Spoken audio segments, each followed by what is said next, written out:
saya kasihi, dengan kasat mata kita tidak dapat lihat Dia, tapi hadirnya dapat kita rasakan. Dia lebih dekat dari rambut yang ada di atas kepala kita.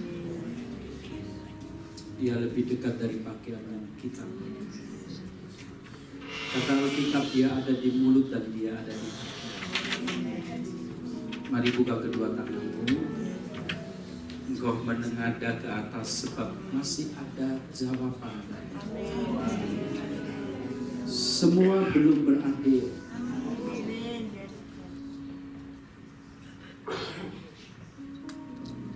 Tinggikan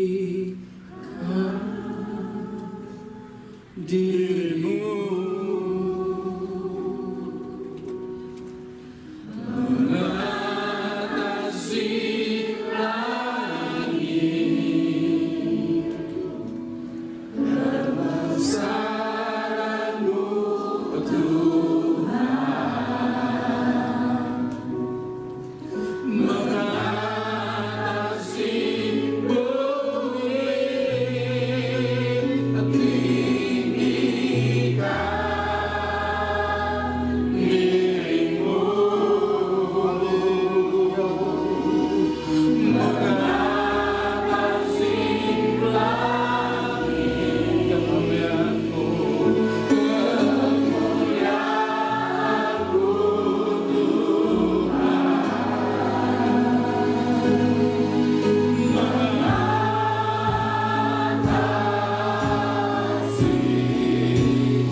sukacita kami dengan datangnya firman-Mu pagi ini.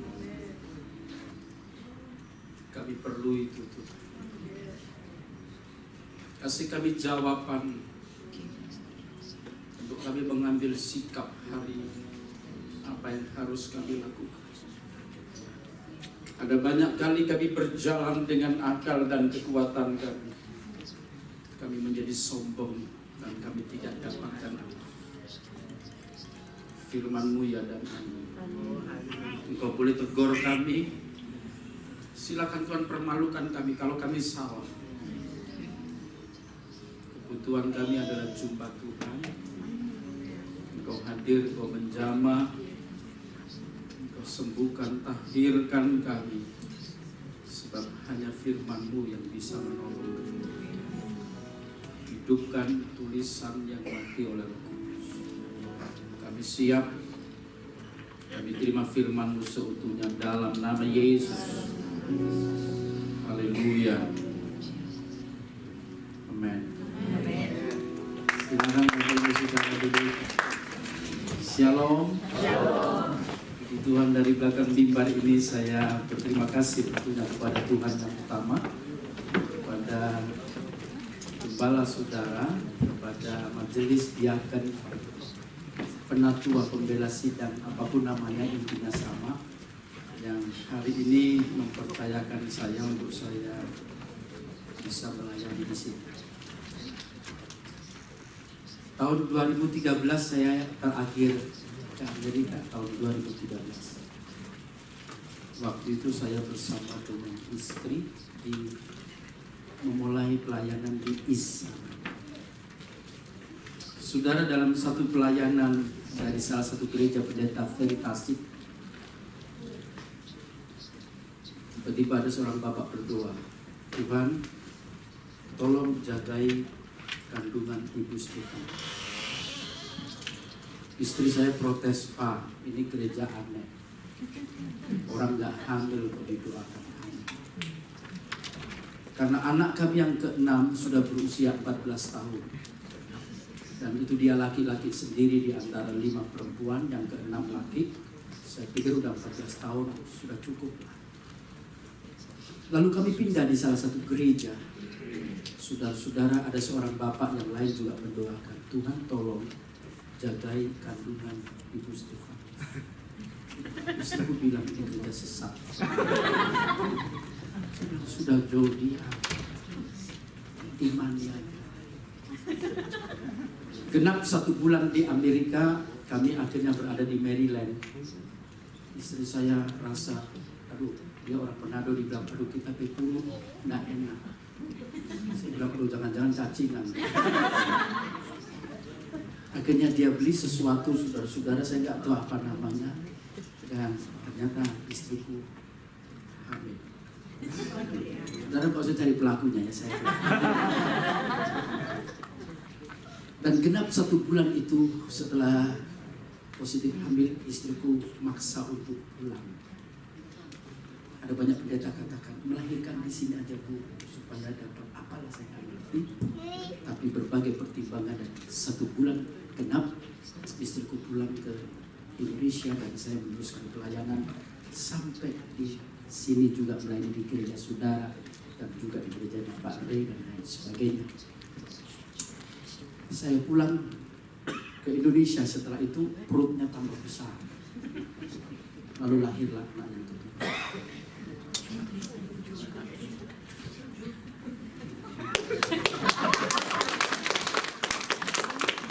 Saudara boleh lihat nanti di HP saya, itu anak cantik.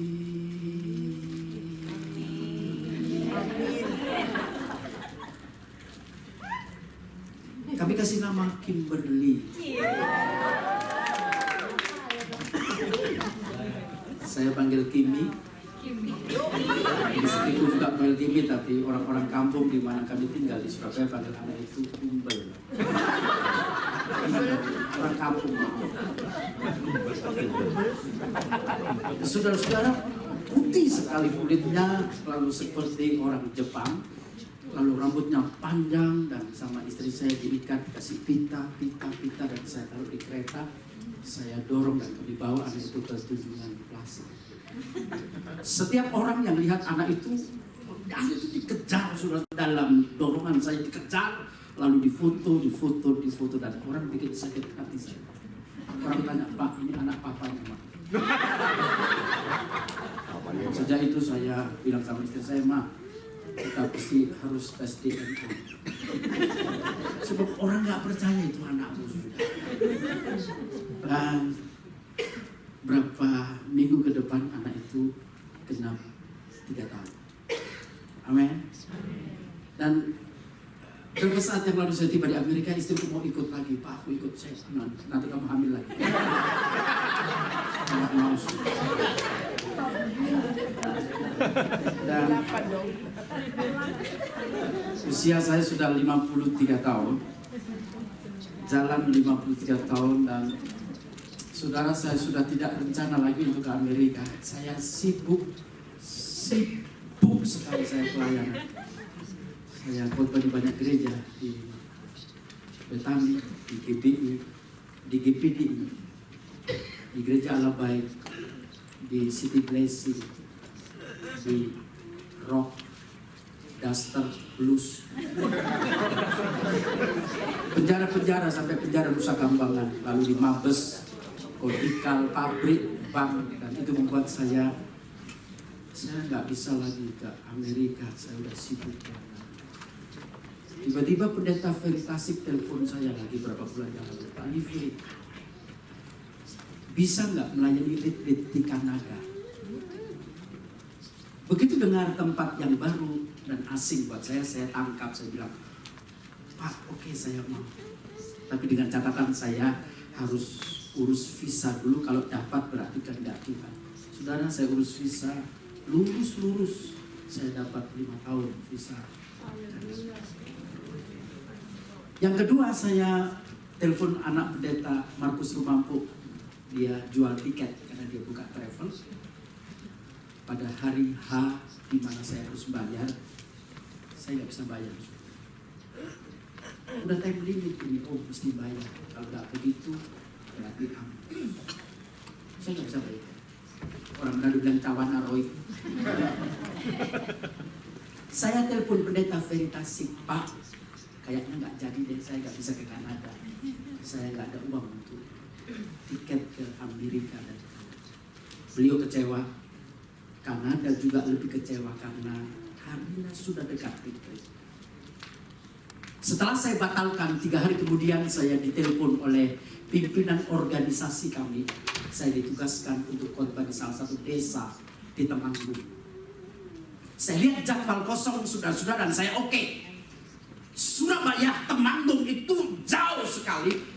Saya pergi untuk satu pelayanan. Saya khotbah di gereja itu, saya kaget. Saudara, saya dapat kolektor 15 juta.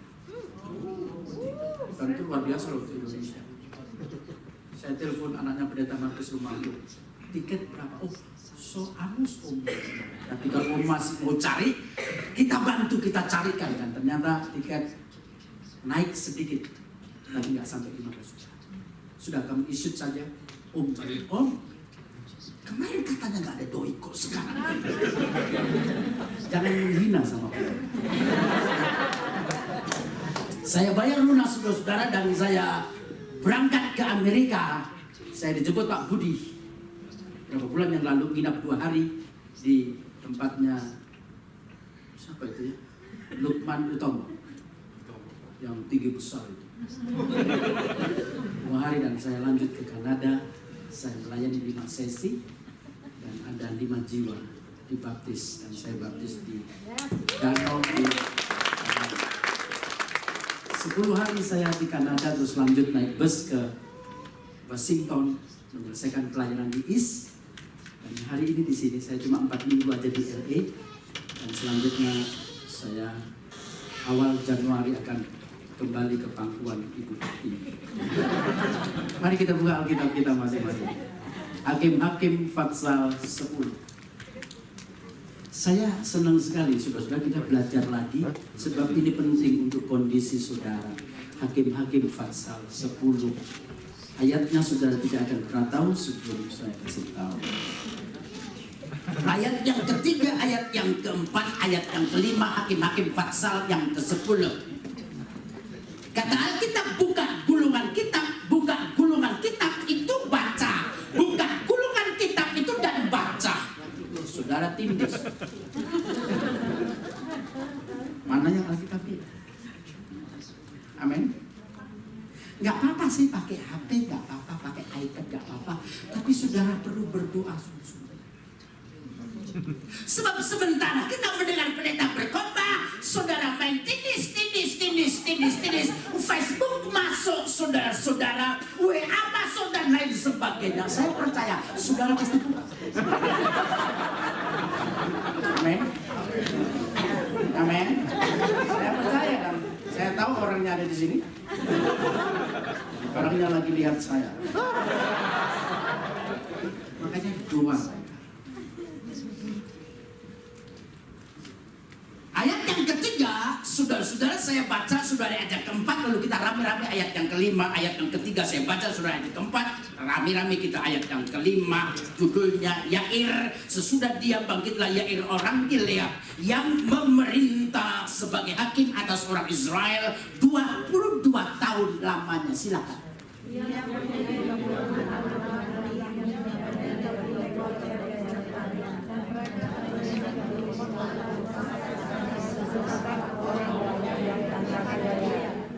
Tiga, empat. Lalu matilah Yair dan dikuburkan di. Sebelum para raja memerintah, Tuhan pakai para hakim. Hakim berganti hakim, sampailah kepada hakim yang bernama Hakim Yair, saudara-saudara. Dan kita tuliskan Yair memerintah sebagai hakim 22. Di Indonesia tuh kalau camat 22 tahun pasti kaya. Nggak ada KTP gratis. Apalagi kalau bupati 22 tahun, wali kota 22 tahun, gubernur 22 tahun, presiden 22 tahun. Saya pastikan kaya. Amin. Dan memang saudara-saudara, Yair ini adalah seorang hakim yang kaya. Selama 22 tahun dia jadi pemimpin. Prestasi apa yang dia lakukan selama dia memerintah sebagai hakim? Yang pertama, pada ayat yang keempat, dia punya anak laki-laki. Berapa? 30. Enggak mana mencet.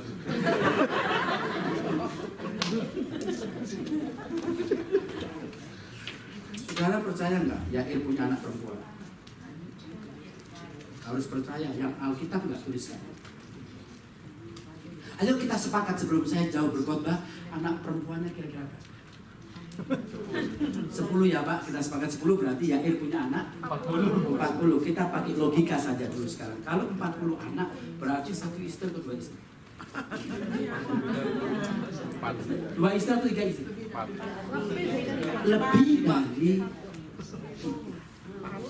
Saudara boleh tafsirkan.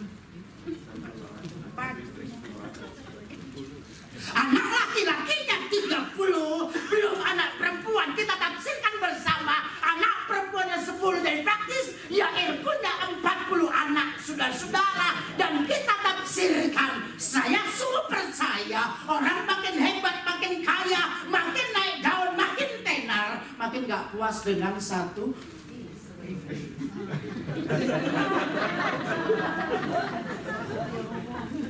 Wong Jawa ngomong dhisik nontok bojoku menik-menik saiki menok-menok aku kok.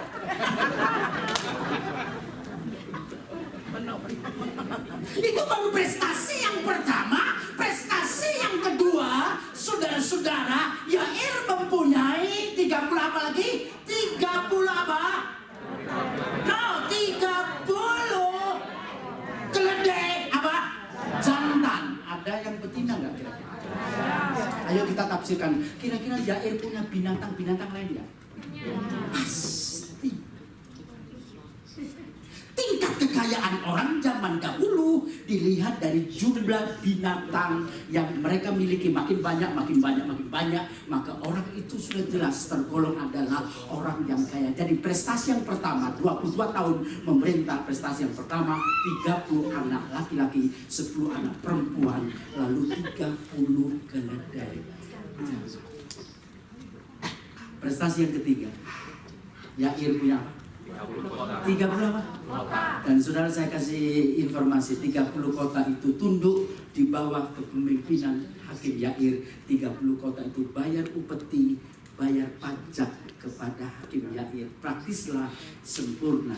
Yair adalah hakim yang kaya. Ayat yang kelima, lalu mati.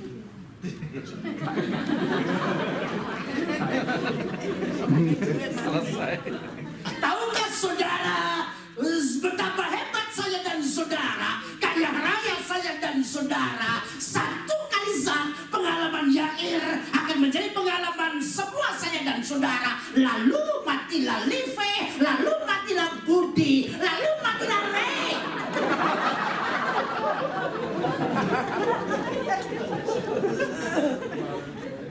Kalau orang Islam itu saudara, kalau mati diupayakan begini, itu semua Muslim begitu. Kalau orang Kristen kalau mati diupayakan dalam sikap keluar, itu orang Kristen. Kalau bencong begini.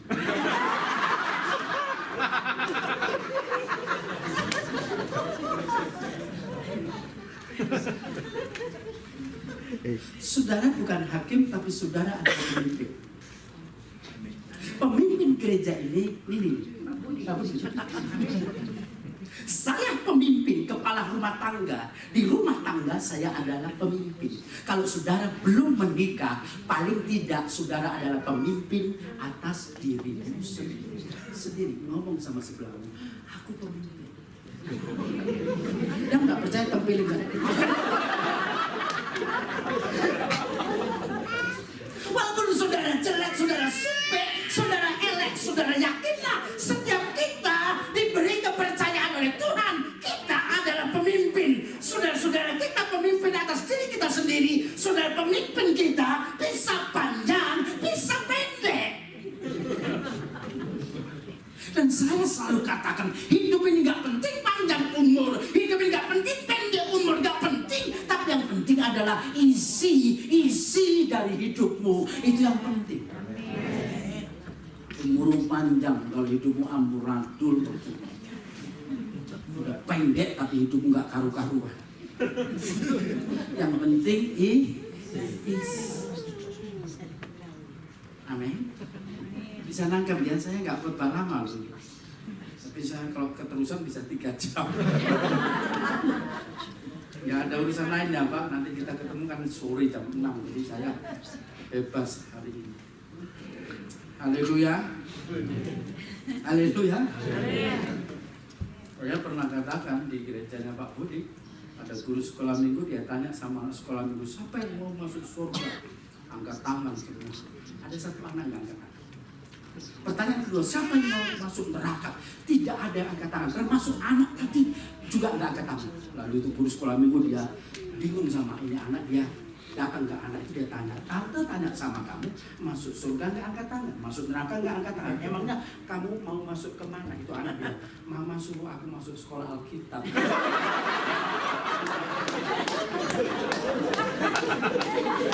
Memang sih saudara, tidak ada pekerjaan yang lebih indah dalam dunia ini kecuali melayani pekerjaan. Dulu waktu saya sekolah Alkitab tahun 86, kerja buat Tuhan terlalu manisik, biar tanpa gaji asal pakai dasi.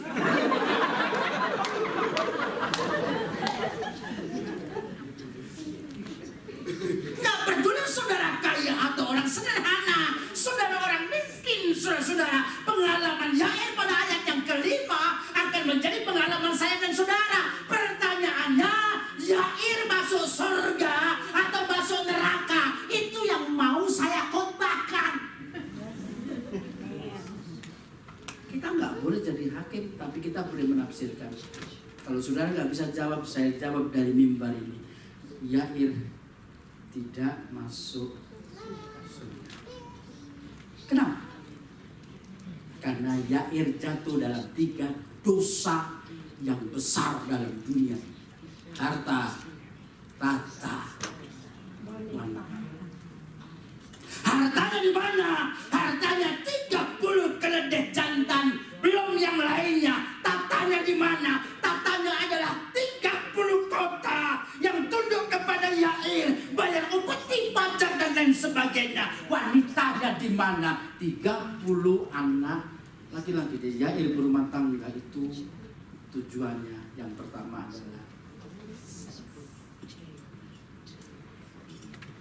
saya lagi konseling.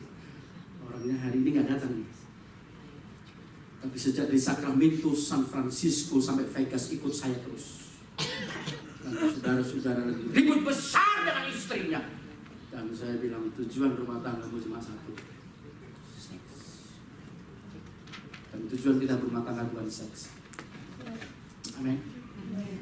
Amin. Kalian semua bisa, ha? Suami istri itu di bawah 10 tahun itu masih kepalsuan, saudara-saudara. Tapi kalau udah di atas 10 tahun itu baru asli. Tapi kalau tujuannya seks, saudara tidak akan pernah puas dengan seks. Yair tidak masuk surga. Hati-hati dengan 3 hal ini yang saya mau khotbahkan supaya saudara mengerti.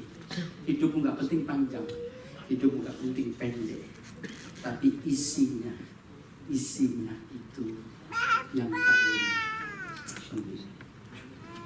Amin. Berapa tahun yang lalu, 2001 saya pertama kali ke Amerika. Ribuan orang Indonesia ada di Philadelphia, paling banyak orang Surabaya. Kalau saya keluar begini, saudara, nggak ada yang bahasa Inggris, semua Jawa kan.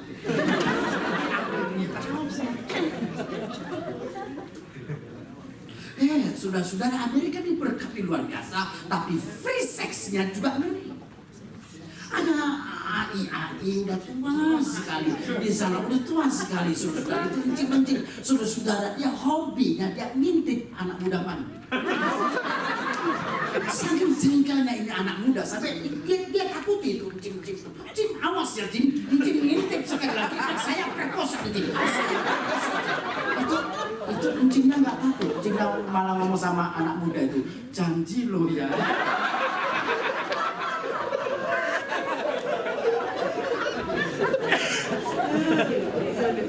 Saudara makanya hati-hati dengan menyikapi hidup. Amin. Anak saya tadi yang ke-7, Pak Budi mau. Saya bilang oke Pak, asal harganya cocok. Oh iya, saya gampang Pak, saya tinggal lempar begini aja jadi kok.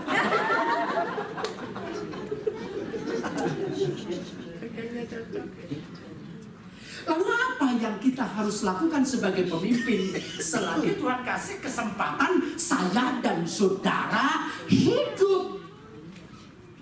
Nah, untuk menyikapi itu saudara-saudara, mari kita datang dalam Markus pasal yang ke-10. Markus pasal 10.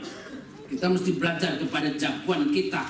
Contoh dan teladan kita bukan pendeta, tapi contoh dan teladan kita adalah Yesus. Markus pasal yang ke-10 ayat yang ke-45.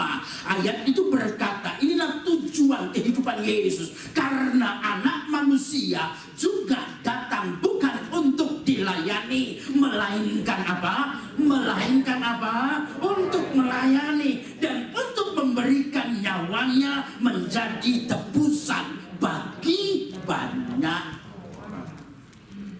Dua saja tujuan hidup Yesus, tujuan hidup Yesus. Yang pertama melayani, yang kedua mati. Saya khawatir kita mati sebelum melayani.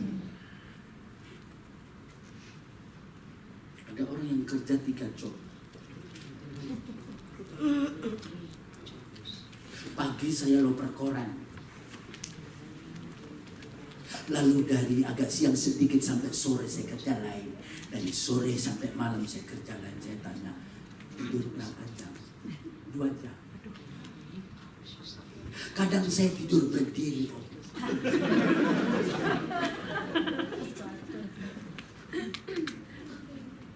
Cari uang banyak nggak salah, punya simpanan banyak di bank deposito yang banyak, saudara tidak dosa. Bisa mengingatkan kepada saudara, tujuan hidup kita bukan uang. Amin. Lalu saya tanya sama orang itu, berapa lama kamu di Amerika? Waktu itu sudah dia ngomong, saya 14 tahun. Lalu selama 14 tahun kamu bekerja, sekarang sudah berupa apa dan Om, itu uang kayak air Om. Kami dapat banyak lalu lucur deras sekali. Om, saya tanya, kamu sudah punya rumah di Indonesia? Belum Om. Kamu sudah belum Om, semua belum. Saudara, saya mau katakan di mana uang? Alkitab katakan kamu menabung dalam pundi-pundi yang berbocor. Duitmu banyak, papamu di Indonesia sakit, papamu sembuh ganti mamamu sembuh ganti keluargamu, duitmu banyak kali bocor. Karena prioritas yang pertama dalam hidup kita bukan melayani, tapi apa? Duit. Apa yang dicari orang? Apa yang dicari orang siang malam pagi petang? Bukan Tuhan, distangi melek, bangun tidur sudah. Kadang kita udah lupa gosok gigi. Masih ketek, masih perangkat aja. Malah ada yang minggu bingung kalau sudah jam ibadah belum selesai ditinggal jamnya. Saya percaya pelakunya ada di sini. Amin. Iya betul. Boleh cari uang, tapi itu bukan yang utama. Saudara-saudara, pendeta pun butuh duit. Tapi itu bukan tujuan utama. Kalau Tuhan mau berkati saya dan saudara, kalau Tuhan mau angkat saya dan saudara, percayalah tidak ada orang yang menurunkan kita. Kalau Tuhan mau memberkati kita, tidak ada orang yang bisa nutup berkat, karena kerannya sudah dibuka sama Tuhan. Amin. Kalau saudara bingung dengan duit, hati-hati. Konsep hidupmu salah, duitmu banyak, nggak rupa apa-apa. Ingat, tujuan hidup Yesus yang pertama adalah nggak harus khotbah, nggak harus worship leader. Amin. Ada banyak hal yang kita bisa kerjakan, saudara-saudara, sehubungan dengan pelayanan di tempat ini. Saudara bisa lakukan apa saja yang berbau pelayanan. Saudara lakukan itu. Saya jadi pengerja 3,5 tahun saya bekerja. Waktu tamat sekolah Alkitab, saya jadi pengerja di salah satu gereja yang majelisnya waktu ketemu sama saya, kalau you bisa bertahan 2 minggu saja you bertahan di sini, you hebat. Karena nggak ada pengerja yang bisa bertahan sudah di atas 2 minggu. Semua pengerja lari.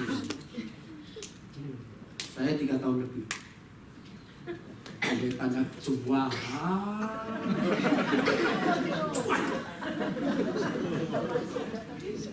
Itu gereja sudah saya pel, saudara, balkon jemaat 800. Di atas saya pel, di bawah saya pel. Itu kursinya kursi kayu panjang yang kursi jati. Kalau mau diperluasi berdiri, lalu kami atur kali pel, pendetanya masuk ke gereja itu, lalu dia tulis begini. Dia anggap kotor, lalu berkata, Bremo, matamu pincang.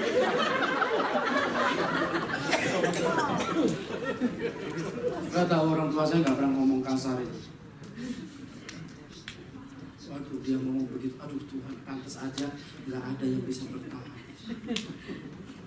Tapi saya bisa 3,5 tahun.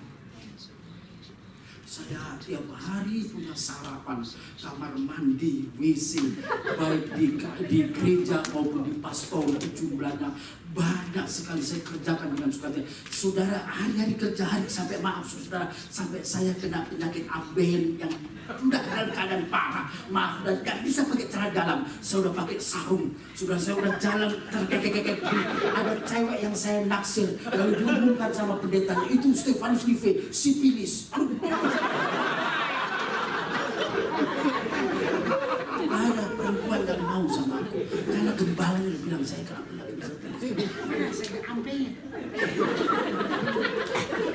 3,5 tahun. Kalau saya nggak bertahan, kalau saya nggak diproses,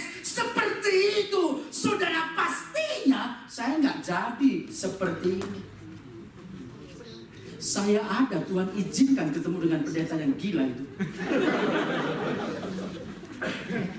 Itu proses buat saya, saudara-saudara, mengkikis kesombongan, mengkikis keakuan. Dan aku bersyukur, saudara-saudara, aku memberikan diri. Yang pertama adalah pelayanan.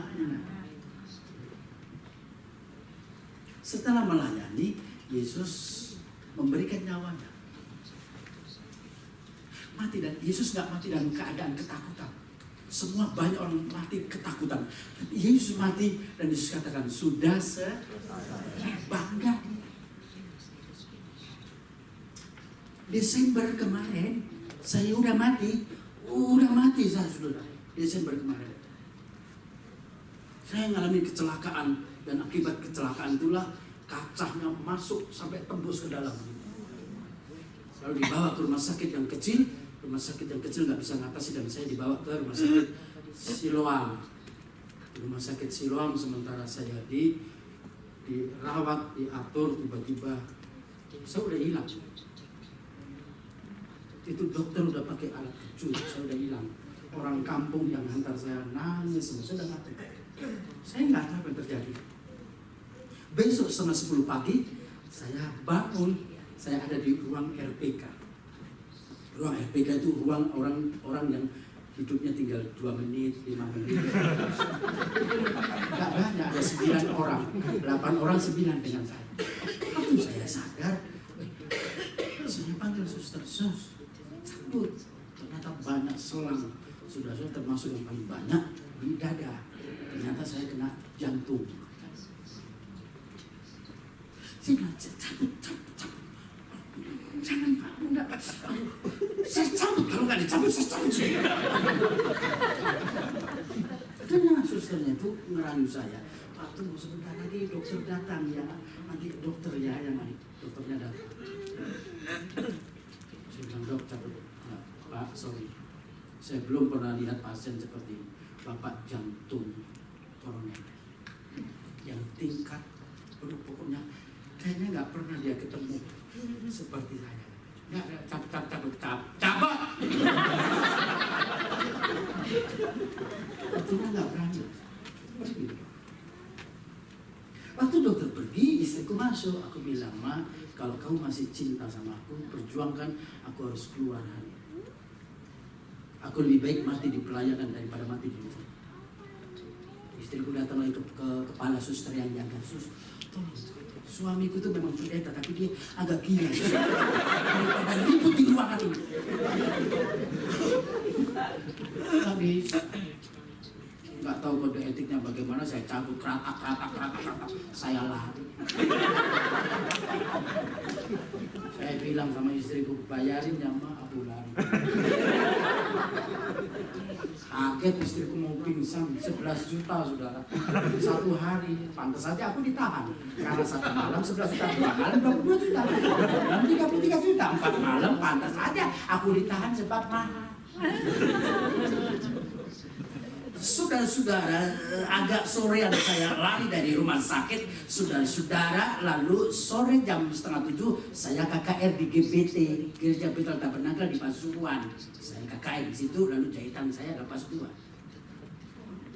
Malamnya, pendeta di Probolinggo dengar bahwa saya ada di Pasuruan. Saya diminta untuk ngisi doa semalam suntuk. 1 sesi saja Om, 1 sesi. Saya ke Probolinggo, jebol lagi. Istriku bilang, Pak, ngomong pelan-pelan. Tapi sama pendeta kerjanya ngomong kok sekali. Jebol semua, bukan karena ditarik, sebenarnya karena saya ngoceh. Tiba-tiba pendeta, siapa ini ya, Ranto Siahaan, GBI, hari Natal itu dia khotbah, sementara dia khotbah, tiba-tiba dia jatuh dari mimbar. Aduh, dibawa ke rumah sakit, mati si Ranto. Waktu si Ranto mati, semua pendeta-pendeta datang ke tempat saya. Bro, jatamu udah diambil Pak Ranto.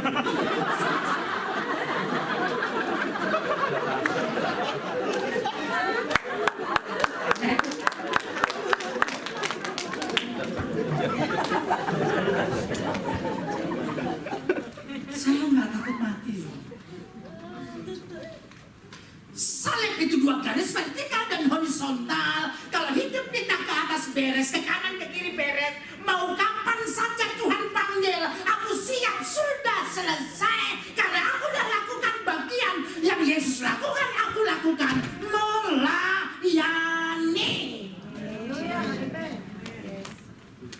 Dan aku gak pernah bingung dengan gereja besar, gereja kecil. Aku gak pernah bingung, sudah orang yang ngundang aku. Aku gak pernah bingung, sudah kalau di Indonesia, sudah ngundang pendeta. Lalu saudara kasih PK kecil, sudah undang lagi. Pasti alasannya, maaf, jadwal penuh. Gemes. Kalau saudara masih kecil, kalau saudara masih besar, dia akan berulang-ulang kembali. Itu penyakit pendeta, saudara. Saya bongkar kebusukan. Saya nggak pernah pusing mau gereja besar, gereja kecil. Ya, saya khotbah saya begini. Bukan berarti kalau besar saudara, kalau kecil saudara.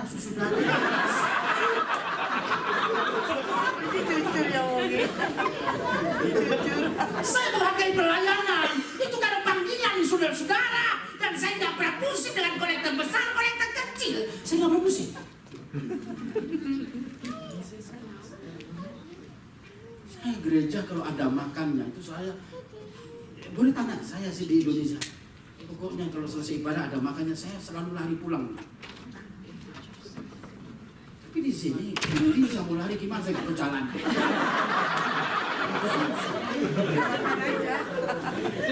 Ibadah di mana saja, mau di East mau di West, di mana saja semua gereja selesai ibadah ujung-ujungnya makan. Hati-hati saudara-saudara, kalau kita mulai dikit-dikit ngantuk pabrik gula itu. Dulu pendeta matinya tua-tua, sudah 80, 90, 100 itu baru mati. Sekarang pendeta 40, 50, 60 udah hebat sih. Dulu pendeta ada istilah puasa terpaksa karena memang gak ada yang dimakan. Siksa sekali. Tapi dulu pendeta hebat saudara. Jangankan orang sakit ditebangin tangan, jam tangan mati didoakan dalam nama.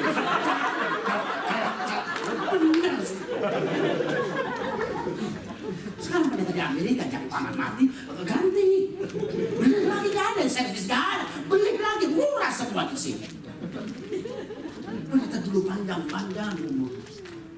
Kalau dikasih makan doanya sungguh-sungguh Tuhan terima kasih Engkau sudah memberkati kami dengan makanan minuman kuduskan demi firman anak yatim piatu fakir miskin Engkau berkati yang tinggal di panti-panti asuhan Engkau berkati saudara semua kekurangan Engkau berkat dalam nama Yesus kami nikmati berkat dalam nama Yesus makan sehat itu pendeta itu. Pendeta sekarang kalau dikasih berkat Tuhan berikan kekuatan untuk menghabisi makanan tanja golong gerakas.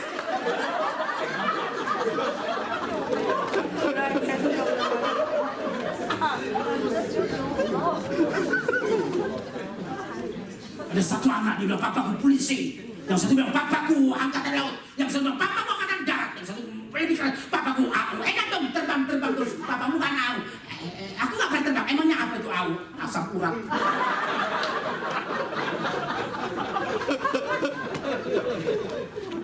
Hati-hati. Makanya saya atur sedemikian rupa, saya nggak mau mati muda, saya mau mati. Saudara-saudara saya mau, kalau boleh saya katakan seperti keinginan anak aku ingin hidup 1000 tahun. Panjang dan lama, itulah coki-coki.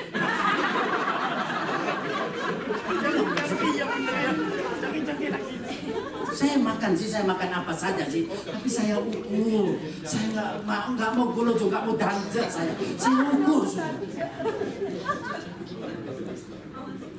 Hati-hati.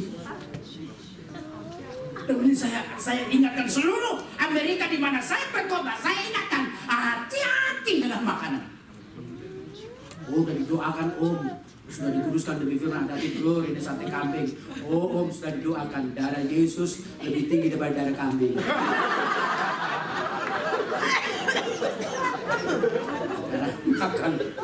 Setelah makan orang menurut tak kancing. Terus sekarat panggil, jemaat panggil semua. Lalu didoakan dalam nama Yesus iblis pergi. Iblis nama enak aja dia yang beragas golocok. Gua akan diusir.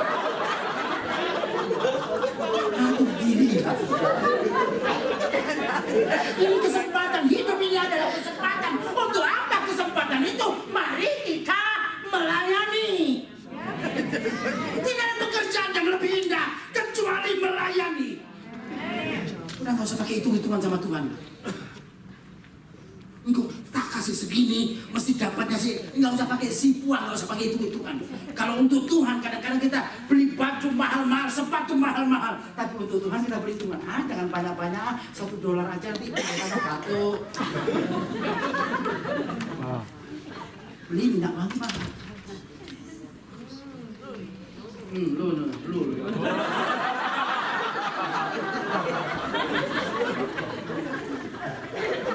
Ada orang naik lift, saudara, sampai di lantai 5, lalu ada cewek masuk, aduh pakai parfum wangi sekali. Lalu orang tanya, parfum apa ya? Dolce Gabbana. Beli berapa? Murah, 7 juta. Lift yang kesekian lagi, masuk lagi, lebih wangi lagi. Lalu tanya pakai apa? Berapa beli? Oh aku nggak mahal, cuma 9 juta. Di lift yang kesekian, lalu nenek-nenek masuk. Begitu masuk, liftnya tertutup, lalu kentut itu naik. Baunya maaf, baunya. Orang tanya, nek pakai parfum apa? Peti.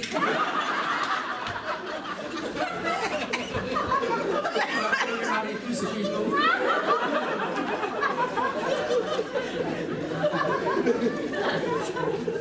Mestinya bau kita adalah bau kematian Kristus, saudara-saudara, pelayanan. Karena saya mau tekankan, tidak ada pekerjaan yang lebih indah kecuali melayani. Dan ingat, motivasi kita bukan duit. Saya belajar sama Yesus.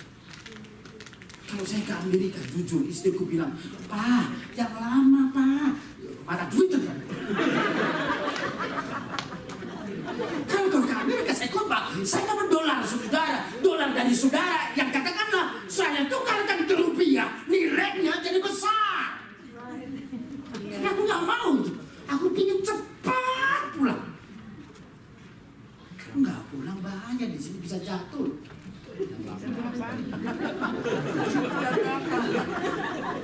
Pendeta saja bisa jatuh, apalagi jemaat. Jadi sudah dengan Facebook, hati-hati dengan Facebook itu. Semua itu dikuasai oleh setan. Saudara suami istri lagi ribut berantem, dia buka Facebook, ketemu pacar lama. Apa saudara, aduh salah, lebih baik jadi sama ini ya, aduh yang ini, aduh daripada ini wajah ibu kan kesebelasan macam lagi. Dulu imut-imut sekarang. Hati-hati juga dengan HP saudara. Selalu saya katakan dosa bukan di depan mata. Dulu kita perlu masuk ke bioskop, nggak ada orang lihat kanan, nggak ada orang masuk dulu. Tapi sekarang nggak perlu nonton bioskop, bioskopnya masuk, bioskopnya ada di tangan saudara. Apa sih yang nggak ada di tangan saudara? Di HP tinggal tindis, anjing telanjang, sapi telanjang, semua ada di HP.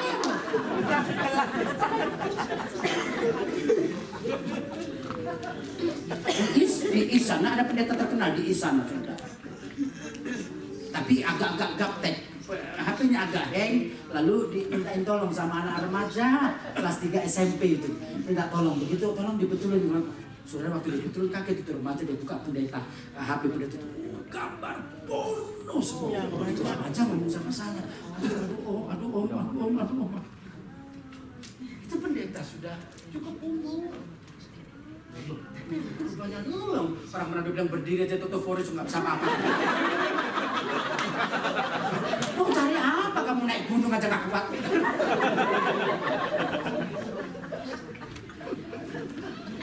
Di tengah-tengah ada pendeta jatuh, usia 74 tahun jatuh. Orang berpikir kalau mau jatuh kenapa nggak umur 40, kenapa nggak 50, kenapa nggak waktu muda? Udah 74 tahun jatuh, saudara. Hati-hati. Termasuk saya mesti mawas diri. Saya diundang khotbah di Jogja. Itu daripada ibu muda konseling. Ya karena omongan di gereja saya nggak mau ngomong sih. Orang banyak lihat kan. Saya doakan. Lalu dia minta nomor HP. Ya, saya kasih nomor saya. Namanya pendeta. Lalu dia kirim pulsa 300.000. Ya, saya pikir berkat Tuhan. Belum habis 300.000, dia kirim lagi 500.000. Puji Tuhan.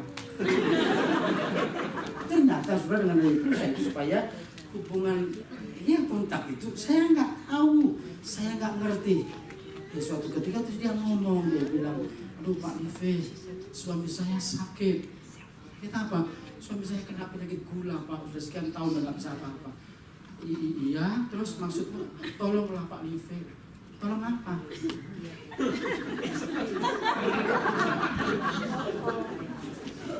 Saudara-saudara, saya saksikan dalam nama Yesus, dia minta supaya saya bisa layani dia. Lalu dia pamer buku tabungannya sekian miliar dia tunjukkan. Kalau Pak Live mau sama saya, kita pergi, kita lari. Pak, nggak mungkin keleleran, nggak mungkin bampung Pak. Saya pikir benar juga ya. Aku jadi pendeta nggak suge-suge.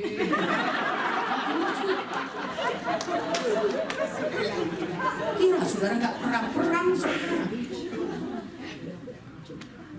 Kenapa saudara nggak anggap itu berkat Tuhan? Saudara-saudara, terus dia serang terus dia katakan 4 bulan kemudian saya dapat sekian M lagi dan memang itu kenyataannya.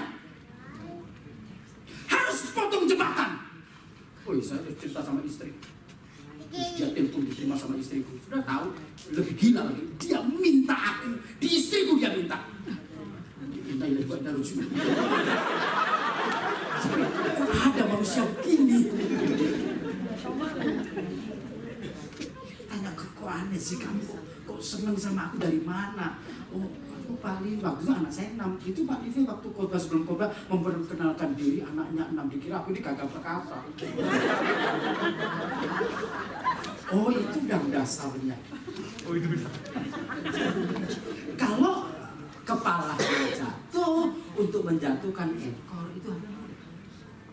Amin. Kalau Pak Budi jatuh, maka ibu jatuh. Kalau ibu jatuh, anak jatuh. Kalau anak jatuh, maka semua jemaat jatuh. Karena yang diserang adalah kepala, imam, pimpinan dulu yang diserang. Sejak itu saya tutup jembatan dan saya nggak mau lagi melayani sana. Pendetanya telepon, Pak. Banyak pendeta telepon minta pelayanan, saya nggak kasih pelayanan. Saya nggak gampang percaya sama pendeta. Pak Live saya undang ulang kali. Tapi Pak Live tolak, sombong Pak Live. Saya bilang, di gereja mah ada sundel bolong.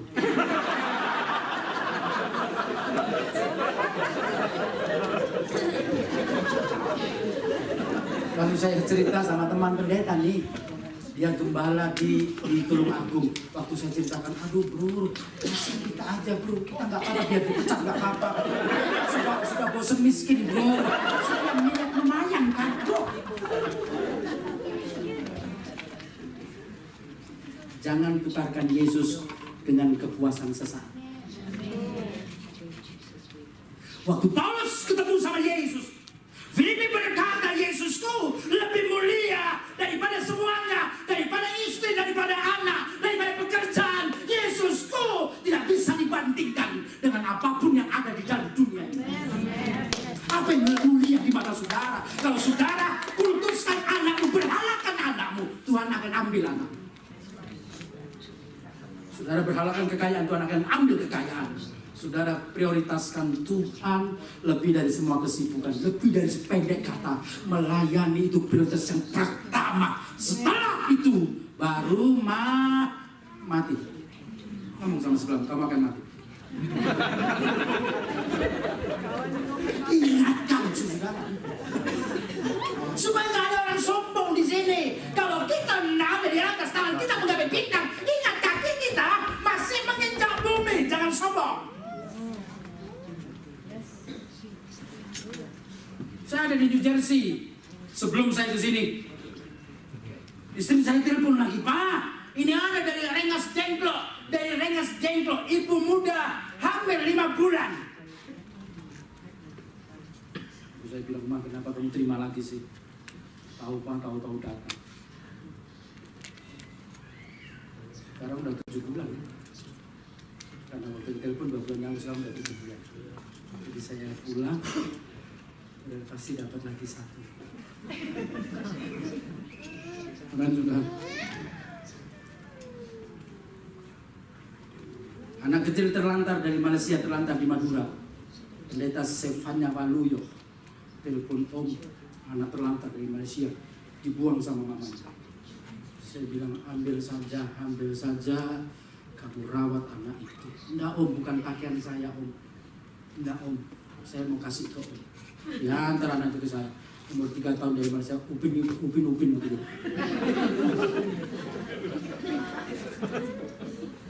Dari Tobilo saya dapat sudah dari Jakarta saya tambah 4 anak lagi di panti asuhan. Dari anak panti asuhan itu ada 9 anak panti asuhan. Saya sekolahkan sekolah internasional. 9 anakku sendiri sekolah biasa. Orang bilang pendeta gendeng. Boleh sudah datang ke tempat saya. Pak Esrom sudah 2 kali datang ke pantiku. Dia lihat, dia saksikan, dia tanya mana yang sekolah internasional. 9 anak angkat tangan semua. Anakku sekolah biasa. Biasanya kalau anak sendiri, Titi, Noni, Sinyo, the best. Anakku sendiri. Saya enggak.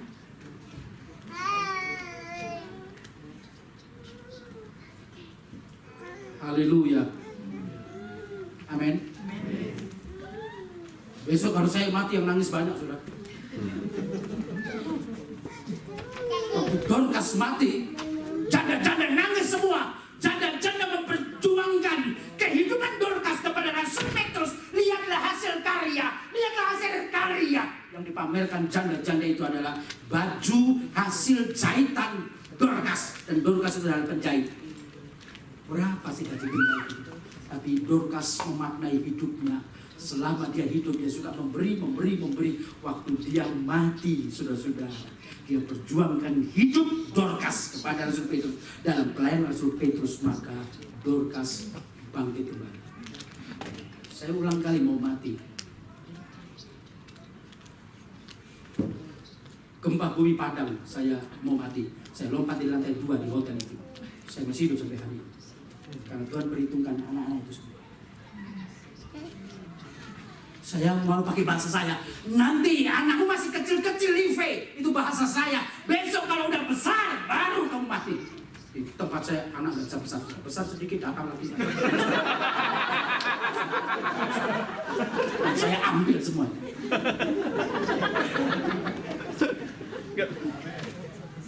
Ada satu anak yang kena HIV.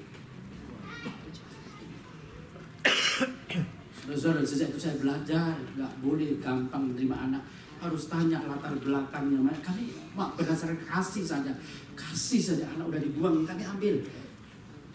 Ternyata anak itu dikit-dikit sakit, bawa ke rumah sakit, akhirnya tes darah semua, HIV. Ada anaknya di tempat saya. Istri ketakutan, aduh nular apa gimana, masa mau dibuang ya? Tuhan bawa ke sini ada maksud. Kami nggak punya jurus lain. Jurus kami cuma kasih. Jurus kami cuma doa. Saudara-saudara, dan dokter dari Jerman berkata, gendong seperti biasa, kasih makan seperti biasa, rawat seperti biasa. Dan kami lakukan itu, kami doa, kami lakukan dengan kasih. Saudara, anak itu sembuh satu. Saya sekolahkan anak itu di sekolah internasional sekarang. Dan ulang kali gurunya bilang, saudara, dia dapat apa itu? Istilah di sekolah internasional, kumlot lah apalah. Aduh, luar biasa. Haleluya. Saya nggak pernah jalan proposal, tapi ini kesempatan saya ada di Amerika. Saya dapat dolar dan saya kirim ke istri saya. Kelola keuangan dengan baik. Belum waktunya bayar, kamu bayar berapa bulan ke depan. Kamu selesaikan. Bila perlu, gurunya kau beli.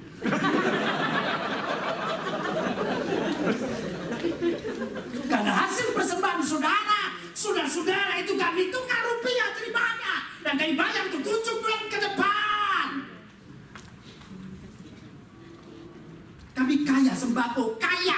Panti asuhan kami ada hari esok, kaya sembako. Sudah tiap bulan saya share 4 ton ke orang-orang. Muslim kek, Madura kek, pendeta perintisan kek, semua kek, tukang sampah 4 ton tiap bulan. Orang kasih sembako kami limpah. Saudara, kamar-kamar kami sulap jadi gudang, jadi gudang, jadi gudang. Sampai kamar anak-anak berkurang. Mau ditaruh mana? Dari garam sampai macam-macam. Kasih semua kebutuhan. Karena orang kalau lihat panti selalu bawa sembako. Kalau kasih uang curiga sama pendetanya. Ah, nanti digelapkan, nanti digelapkan. Padahal ini butuh duit juga. Di sekolah anak. Dan di Indonesia kami dapat sedikit sekali. Tapi Tuhan izinkan saya ke Amerika. Kali ini pure karena Tuhan. Saya bilang bayar untuk 7 bulan di depan.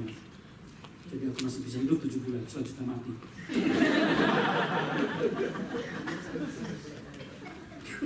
Saya nggak pernah takut mati.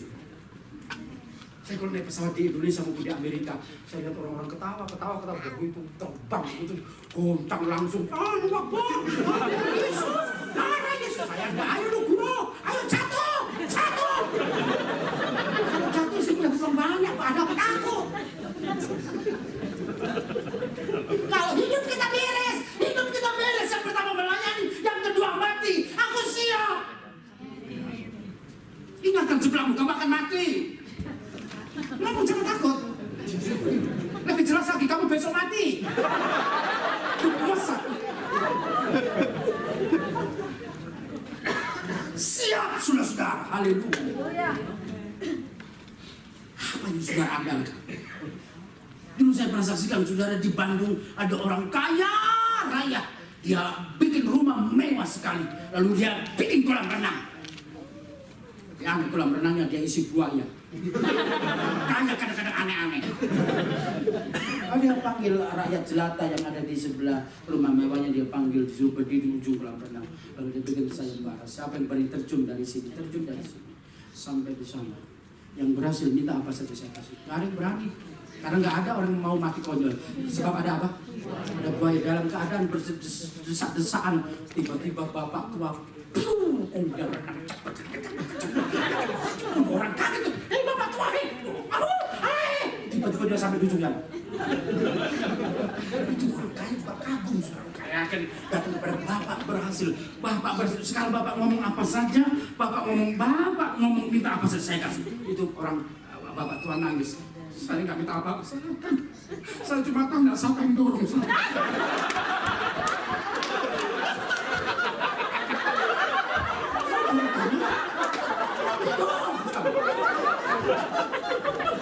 Saking takutnya saudara, dia renang cepat sampai buahnya nggak bisa kejar dia. Orang dalam ketakutan itu bisa lakukan yang spektakuler, kalau kita dikejar anjing, saudara. Kita bisa lompat, tapi siaran undangan nggak bisa lagi, anjingnya nggak kejar.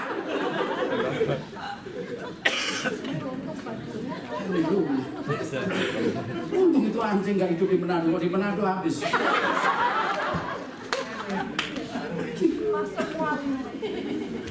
Di Surabaya ada anjing ribut berantem, tidak ada orang bisa melerai. Orang-orang tua kualam, anak kecil bilang, minggir om, biar saya lerai. Orang tua bilang, adik bisa. Minggir om, nanti saya leres saja. Kami yang tua-tua nggak bisa, Pak, anak kecil lagi. Oh, minggir aja. Sedang anak kecil cuma dia deketin anjing, dia ngomong sama anjing itu, ada orang Manado, lari tuh anjing.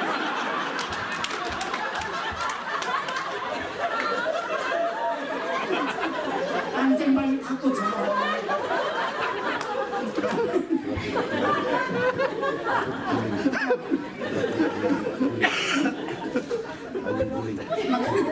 Lima ketel roti 2 ekor ikan sisa 12 bakul. Kenapa sisa? Karena waktu itu nggak ada orang Manado. Kalau ada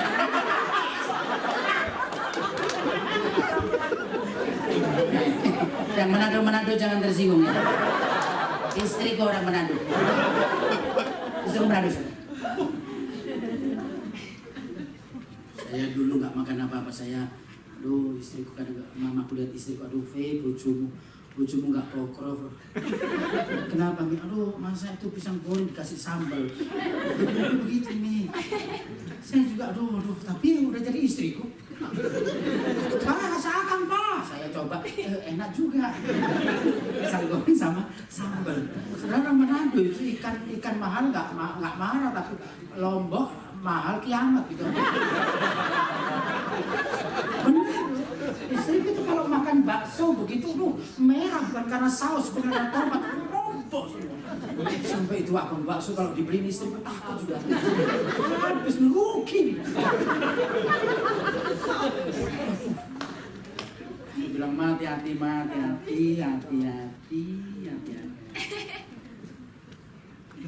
tahun terakhir istriku bertobat dari makanan.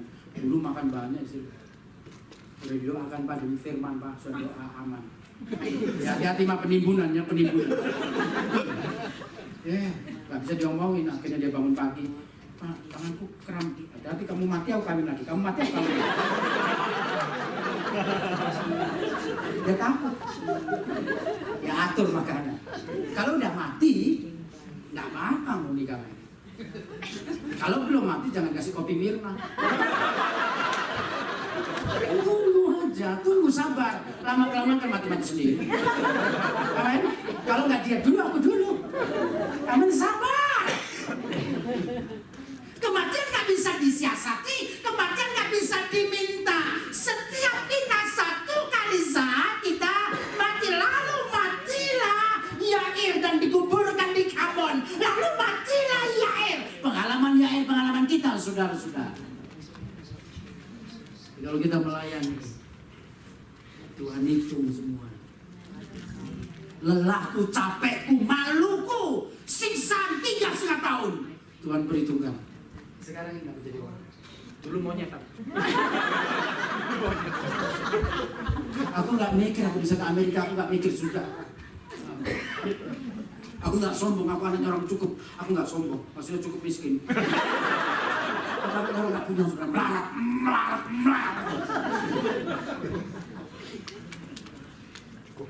Itu aku saudara lagi membangun waktu itu. Udah baru 15% bangunan berhenti. Malu aku. Dan aku nggak biasa untuk minta proposal dulu. Aku cuma putar global bola dunia putar. Istri bilang, apa sudah cuma ini start Amerika. Mau ke Amerika. Istri yang undang siapa? Nggak ada kenal biasa. Tapi aku ke Amerika yang saudara mesti datang ke konsulat, ambil kedutaan, ambil formulir dulu. Dulu zaman formulir isi, kasih lagi, lalu kami ditelepon. Interview katanya di dalam itu saudara, antri banyak sekali. Saya sebelum berangkat itu pimpinanku berkata, rekening koran ini berapa? Saya nggak ngerti rekening koran, saya kira koran disusun di itu.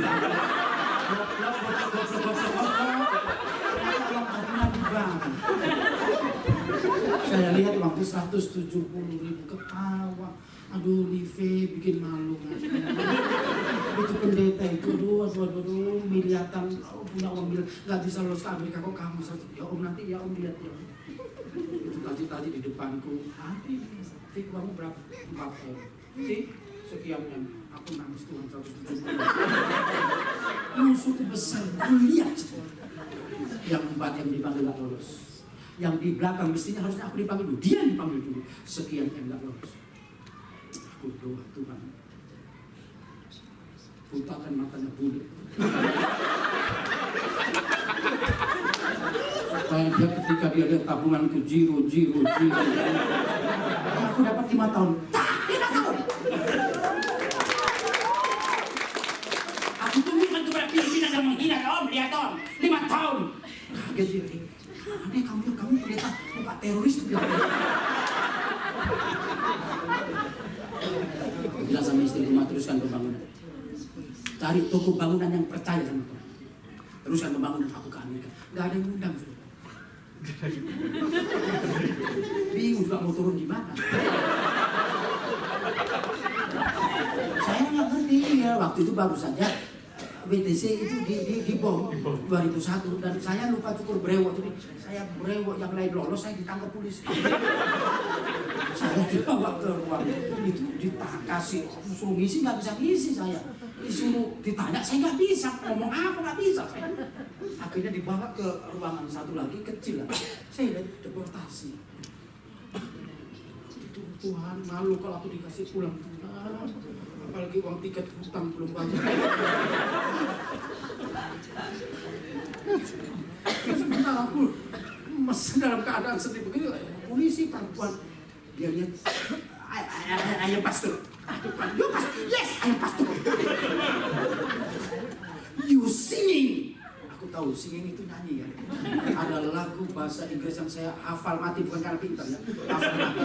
Itu in moment like this, singing I love you. Aku nyanyi singing I love you.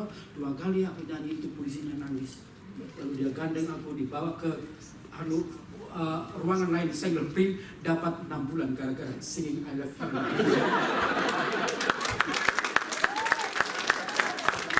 Aku khotbah dari satu tempat, nyetrum semua saudara. Aku kirim uang ke istriku, aku pulang, panti asuhanku udah jadi 4 lantai. Haleluya, amin. Haleluya, gara-gara singing I love you Lord. Aku bilang sama orang-orang yang mau ke Amerika, kalau mau ke Amerika belajar lagu singing.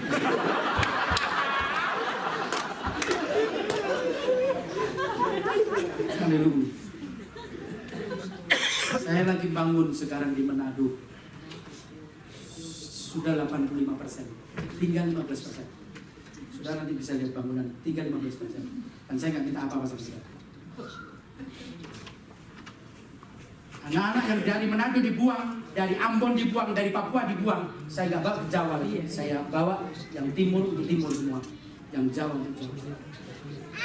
Dan waktu saya bor air, saya dapat air panas.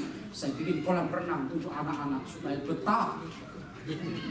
Air panas itu ada di rumah. Saya bangun besar. Judulnya Rumah Sini. Pendeta dari Las Vegas ngambil saya ke sana ya bro. Saya renang ya. Boleh asal bayar.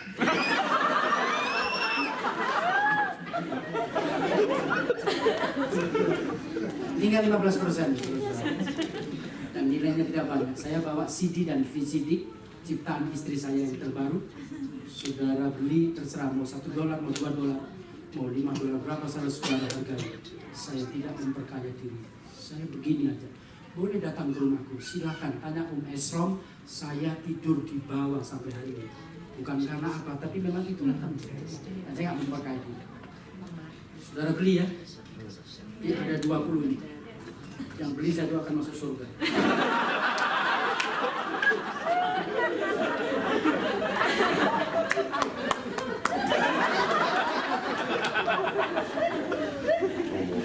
Haleluya. Haleluya. Kau Tuhan panggil aku kapan saja, aku siap. Saya ikut arisan peti mati sudah. Istriku marah, kamu ada aja apa. Ya mah, supaya kalau hari bahagia aku datang, kamu udah nggak susah. Aku udah punya peti mati. Saudara ikut arisan itu kok. Amen. Nggak nyusahin keluarga. Di Rio ada pendeta 98 tahun di Rio. Saudara-saudara, dia nggak tuli, giginya lengkap, pendengarannya 98 tahun. Saya bilang, Om, hebat Om, 98 tahun Om. Oh masih melayani, suaranya lantang sih. Apa rahasia umur panjang? Dia bawa saya ke kamarnya. Dan di kamar itu ada peti mati. Apa ini Om? Om tiap malam tidur di sini. Makanya nggak mati-mati. Saya nggak bisa melakukan itu. Saya cuma peti matinya di tempat lain, tapi itu Om peti mati dibawa ke rumah. Dia tidur di situ. Makanya itu buat umur panjang. Orang Cina itu kalau belum mati udah siap, dia persiapan peti, persiapan kuburan. Makanya nggak mati-mati. Orang Cina umur panjang terus. Amin. Belajar sama orang Cina. Kalau mau diberkati belajar sama orang Cina. Kalau orang Jawa aku bilang tung tung tak tak, tung tak tung tak tak, tung tung tak tak. Makanya jual apa aja tung tung tak tak, tahu tung tung tak. Orang Jawa mau untung dikit, libur, pray. Baru cuan sedikit. Naik sedikit, hebat sedikit, kawin lagi. Itulah Yair. Orang India Abu Gendang, tung negara penuh gejolak dan bangkrut. Selain Indonesia, India. Saya ada di Bandung, orang Sunda Napuna, tung tak buyang, yang tung buyang. Kalau orang Cina Abu Gendang, kalau ada orang Cina mati, ada bunyi-bunyian, tung cing, untung nocing,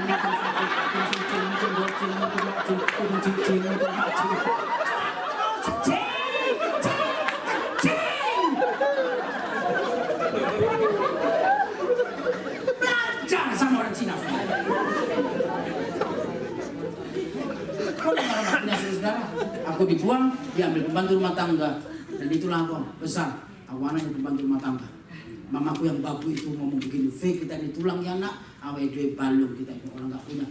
Kalau cari jodoh, cari istri, cari daging, cari yang daging. Cari orang apa? Supaya bisa buat sandaran hidup. Bisa ngangkat derajat orang tua. Dapat istriku, ternyata dia jauh lebih miskin kan. Kami tulang. Nggak ada orang lihat, nggak ada. Sekarang ada agak lumayan saya. Orang perhitungkan nama Livi. Nama Livi terkenal. Kalau sudah ada televisi, mau basket, mau sepak bola Livi sih.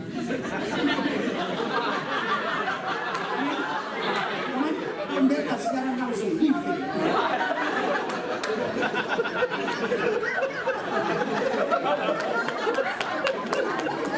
Ayat yang terakhir. Galatia pasal yang ke-6. Ayat yang terakhir. Ayat yang ditunggu-tunggu jemaat adalah kalau pendeta berkhotbah dan ngomong, mari kita lihat ayat terakhir. Udah terakhir gak lama pulang. Sebelum pulang jangan lupa maafkan. Amin. Ingat ya, bukan utama. Galatia pasal yang ke-6 ayat yang ke-10. Saudara-saudara, selain kita melayani dan mati, selagi masih ada kesempatan, karena selama masih ada kesempatan bagi kita. Sebelum saya mari pengamen-pengamennya Tuhan maju semua. Karena itu selama masih ada kesempatan bagi kita, marilah kita berbuat apa? Baik kepada siapa? Semua orang, tetapi terutama kepada kawan-kawan kita semua. Tujuan yang pertama berbuat baik kepada semua orang, termasuk orang muslim. Kita nggak boleh memusuhi mereka. Kalau mereka memusuhi kita, memang ada ayatnya. Amin. Tapi kita nggak boleh memusuhi mereka. Kepada semua orang, tapi prioritas pertama adalah kawan-kawan saya. Mulai senang di dalam dulu, jangan keluar kalau dalam nggak beres. Saya nggak sanggup jadi pendeta di Amerika. Saya salut kepada pendeta-pendeta. Saya angkat topi. Saya pernah ngikutin satu pendeta jemput satu jemaat perjalanan 1,5 jam. Jemput satu jemaat, lalu ngantar lagi 1,5 jam. Saya bilang, aduh. Sampai saya berguru berapa kolektornya? Kalau $2 kan rugi. Saya bilang, Om, ini belum seberapa, Om. Kalau cuma antar jemput nggak apa-apa. Om tahu kalau cuma pindah rumah, saya gembala ngangkat lemah itu. Aduh.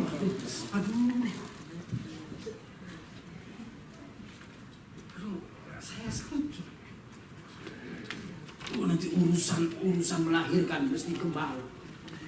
Urusan rumah sakit gembala, surat-surat gembala. Urusan polisi gembala, semua gembala, nggak lama mati gembala. Amin. Di Philadelphia itu saya ikut kemarin, sudah dijemput, din. Sebentar masih mandi, sebentar. Nggak dijemput marah, dijemput tepat waktu dia yang dijemput terlambat dia pindah gereja sebelah. Akhirnya banyak orang Kristen jadi anggota ISIS, ibadah sana ibadah sini.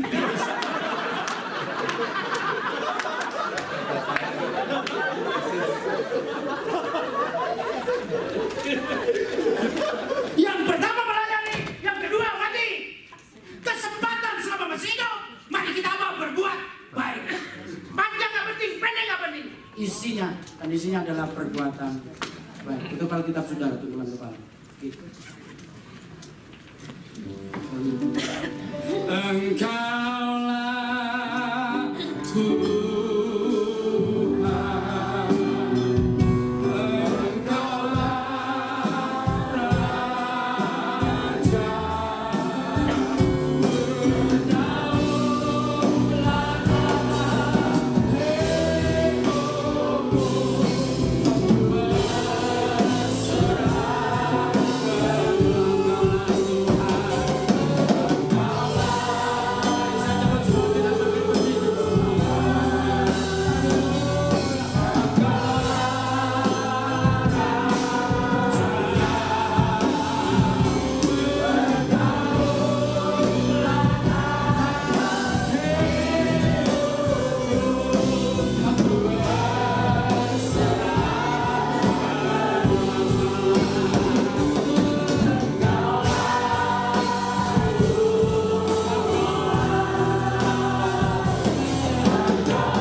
Kita hanya mengira-ngira jalan, dan Tuhan yang menentukan jalan hidup kita.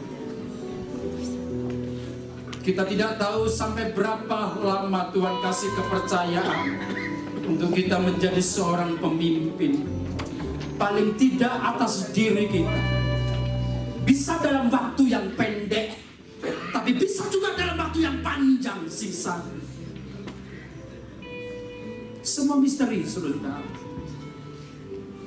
Tapi layani Tuhan. Layani Tuhan, sebab tidak ada pekerjaan yang lebih indah kecuali melayani Tuhan. Kalau kematian itu datang, kita katakan sudah selesai. Tapi masih ada kesempatan buat saya dan saudara untuk melakukan hal-hal yang baik kepada semua orang. Jangan hidup untuk dirimu sendiri. Engkau juga harus memikirkan kepentingan orang lain. Jangan egois untuk keluargamu sendiri. Mulai berbagi dengan yang lain. Mari buka kedua tanganmu.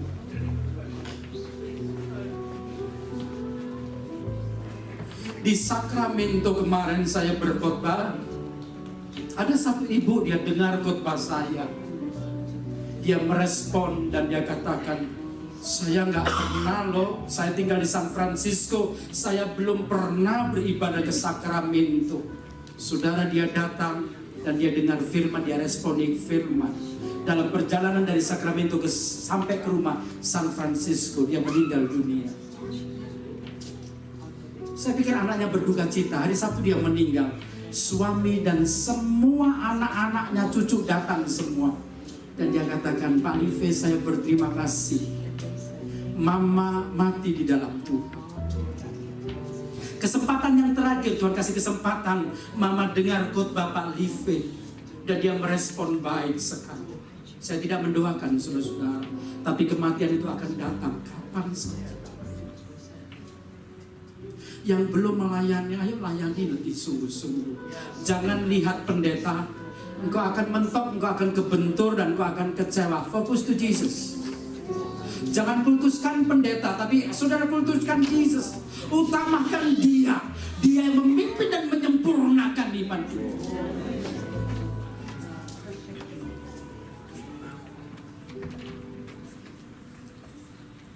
Engkau